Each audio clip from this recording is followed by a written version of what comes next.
Hello दोस्तों, तो कैसे हैं आप लोग। स्वागत है आपका मेरे चैनल स्टॉक मेंटलिस्ट में। आपने सही देखा थंबनेल में, जोमेटो आईपीओ सब कुछ डिस्कस करेंगे। जोमेटो आईपीओ के बारे में, जोमेटो आईपीओ क्यों जो है आपको इन्वेस्ट नहीं करना चाहिए। ठीक है, द मेन थिंग जो आ रही है निकल के सामने, जो एक ऐसा इन्फॉर्मेशन जो आपको सब नहीं बताएंगे। ठीक है, आप लिस्टिंग के कारण जो है इसमें 15,000 का एक लॉट निवेश करने जाओगे एज ए रिटेल इन्वेस्टर, और इसमें अच्छा खासा लॉस खा जाओगे। बाजार में एक हाइप बना हुआ है, ठीक है, जस्ट बिकॉज ऑफ दैट लोग इसके पीछे पागल है। ठीक है, जोमेटो के पीछे जो है लोग एक हाइप के पीछे पागल है। बल्कि इस कंपनी के जो फाइनेंशियल्स है वो अगर मैं आपसे डिस्कस कर दूं तो आप जो है इस कंपनी के पीछे कभी नहीं जाओगे। कंपनी अभी भी लॉस मेकिंग कंपनी है। कंपनी के पीछे जो राज है, सेबी ने जो है इसको एज अ रिटेल में का जो कोटा होता है 25 से 30% का, उसको घटा के 10% का कर दिया। क्यों किया, उसके बारे में भी हम इसके बारे में डिस्कस करेंगे। और जोमेटो की कुछ ऐसी चीज़ें जो है आपको जानना जरूरी है आईपीओ के बारे में, जो आपको एज ए रिटेल निवेशक बहुत ही जानकारक बनाती है, और इसमें निवेश करने से पहले ये जानकारी आपको होनी चाहिए।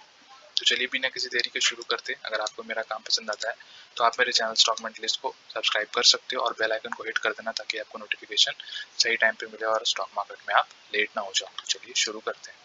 कुछ बेसिक इन्फॉर्मेशन जान लेते हैं जोमेटो के बारे में। जैसे मैंने आपको बताया था उस दिन आईपीओ 14 जुलाई को आ रहा है, 16 को क्लोजिंग है सर। ठीक है, एक का फेस वैल्यू होगा। ठीक है, 72 से 76 का पर इक्विटी शेयर। अगर आपको इसमें निवेश ही करना है तो मैक्सिमम इक्विटी शेयर पे आप मारिएगा 76 रुपए के आसपास। 195 का लॉट है एक, देख पा रहे हो आप। एक लॉट जो है वो 195 का है, जिसमें आपको 14,820 रुपये लगेंगे। और जो है यहाँ पे मैक्सिमम आप 13 लॉट के लिए अप्लाई कर सकते हो, जिसमें आपको 2535 शेयर्स मिलेंगे, जिसका प्राइस होगा 1,92,660। ये बात समझ में आ गई आपको। आईपीओ 14 तारीख को ओपन हो रहा है, 16 को क्लोज होगा। ठीक है, बेसिस ऑफ अलॉटमेंट डेट जो होगा वो 22 को होगा। पता चल जाएगा आपको अलॉट हुआ या नहीं हुआ। रिफंड जो आएगा पैसे का वो 23 तारीख को आएगा। ठीक है, credit shares to demat account, demat में जो है 26 तारीख को आ जाएगा। आईपीओ जो लिस्टिंग होगा वो जो होगा 27 को होगा। तो ये सब चीज़ें जो आपको जानना जरूरी थी कुछ।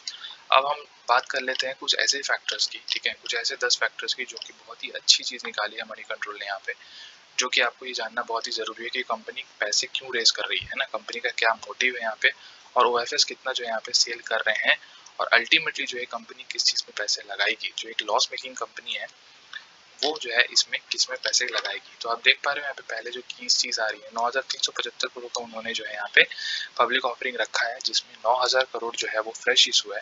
ठीक है, और 375 करोड़ जो है वो ओएफएस सेल कर रहा है। मतलब ओएफएस कौन है इस केस में, इनके शेयर होल्डर्स इन्फोएज के पास अच्छा खासा यहाँ पे शेयर होल्डिंग है।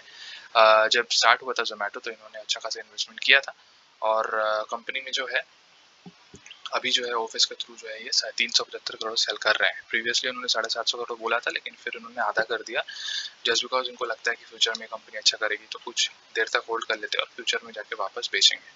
ठीक है, दूसरा आईपीओ डेट्स मैंने बता दिया आपको। तीसरा जो इंपॉर्टेंट है वो आपका प्राइस बैंड 76 का।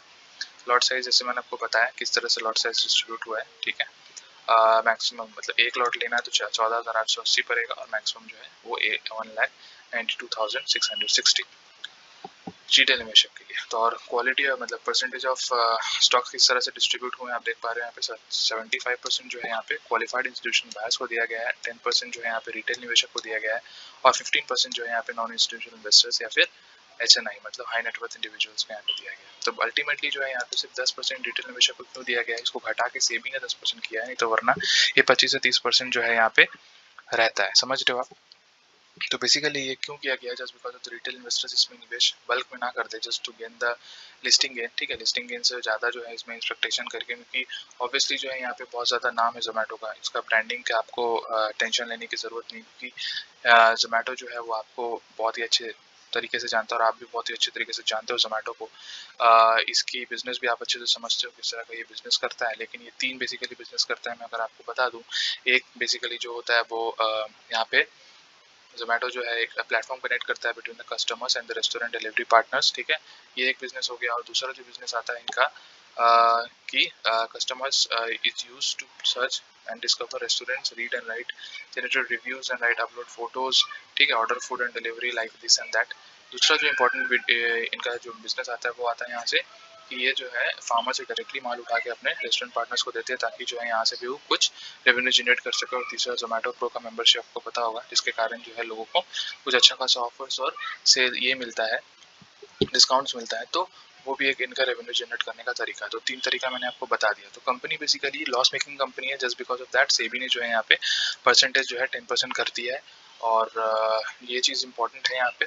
और कंपनी की अगर हम यहाँ पे फाइनेंशियल देख लेते हैं तो आपको समझ में आ जाएगा कि कंपनी किस तरह से जो है यहाँ पे डिलीवर कर रही है।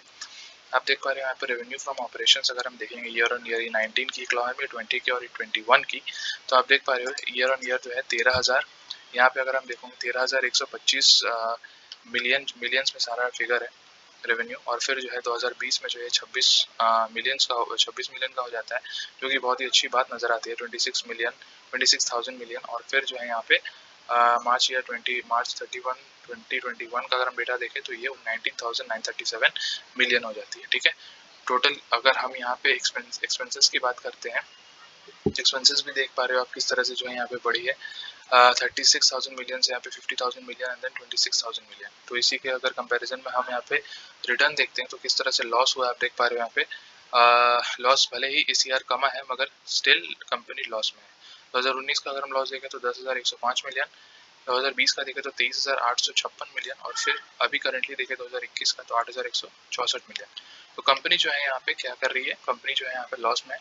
कंपनी में घुसना चाहिए नहीं घुसना चाहिए, मैंने आपको बताया। कंपनी में जो है अभी ना घुसे, कंपनी अगर फ्यूचर्स में अच्छा परफॉर्म करती है, ठीक है, तो आप इसमें घुस सकते हो। क्योंकि कंपनी जो है आप इसके फाइनेंशियल जो है इसके जस्टिफाई करना, देखना कि कैसे परफॉर्म कर रही है फ्यूचर में, just get the listing gain.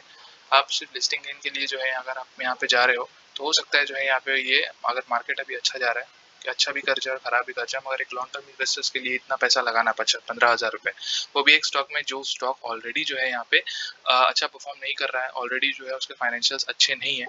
तो 15,000 का निवेश यहाँ पे इस मार्केट में जहाँ पे ऑलरेडी निफ्टी और सेंसेक्स ऑल टाइम हाई पे है, तो कुछ भी अगर यहाँ पे गंदा न्यूज़ आता है इसको लेके, सबसे पहले कंपनी गिरने में कोई भी असर नहीं होगी। और ऑब्वियसली प्राइस बैंड काफ़ी कम है यहाँ पे, तो ऑपरेटर गेम भी यहाँ पे बहुत ही आसानी से हो सकता है। तो मेरा तो आपसे यही कहना रहेगा कि मैं तो इस आईपीओ में अभी निवेश नहीं कर रहा हूँ। आईपीओ में अगर हाँ इसको देखना बहुत इंपॉर्टेंट रहता है क्योंकि काफ़ी जो है यहाँ पे टेक्नोलॉजी ओरिएंटेड कंपनी है, ठीक है। और आने वाले टाइम में कैसा परफॉर्म करती है इसको भी देखना बहुत इंपॉर्टेंट रहेगा। अभी तो कंपनी में मार्केट लीडर है, ठीक है, क्योंकि इनके आसपास कोई नहीं है। स्विगी है तो उतना ज़्यादा बड़ा यहाँ पे लेवल पे काम नहीं कर रही है। इवन आपको पता होगा जेफ बेजोस जो है इस बिजनेस में आ रहे हैं, मतलब अमेजोन डिलीवरी पार्टनर्स चेन भी स्टार्ट हो चुका है बैंगलोर में और धीरे धीरे अपने वापस आ रहा है। तो आप समझ रहे हो कितने ही बड़े लोग जो है इसमें इस फील्ड में घुस रहे हैं। तो एक मोड तो नहीं रह जाएगा क्योंकि ये जो है कैपिटल इंटेंसिव बिजनेस नहीं है, मान सकते हैं। तो लेकिन इनका जो नेटवर्क है वो काफ़ी ज़्यादा इंपॉर्टेंट है, 3 करोड़ से ऊपर का इनका कस्टमर बेस है। तो आप समझ रहे हो कि कंपनी जो है यहाँ पे एक हिसाब से जो है अच्छा खासा इनका नेटवर्क गेन है, मगर फिर भी जब तक कंपनी प्रॉफिटेबल नहीं है तो कंपनी क्या है आप बताओ मेरे को। 15,000 का अगर आप निवेश कर रहे हो एज अ रिटेल इन्वेस्टर्स, है ना, तो उसमें एक क्वालिटी होनी चाहिए, एक आपको मतलब वैल्यू दिखना चाहिए। तो वैल्यू मेरे को अभी नहीं दिख रही है, तो इसीलिए मैं जो है इसमें कंपनी में अभी घुसने की कोशिश नहीं करूंगा। अगर आप चाहते हो घुसना तो आप इसमें जो है आपकी मर्जी, ठीक है। तो ये जस्ट बिकॉज ऑफ जितना फैक्ट्स था वो मैंने आपको यहाँ पे गिना दिया। अगर आपको फिर भी कुछ डाउट होता है तो आप मेरे को कमेंट करके पूछ सकते हो। तो चलिए, thank you very much for watching this video. अगर आपको मेरा काम पसंद आता है तो सर प्लीज़ सपोर्ट करिए मेरे चैनल को, सपोर्ट करिए और थैंक यू, शेयर करिए वीडियो को।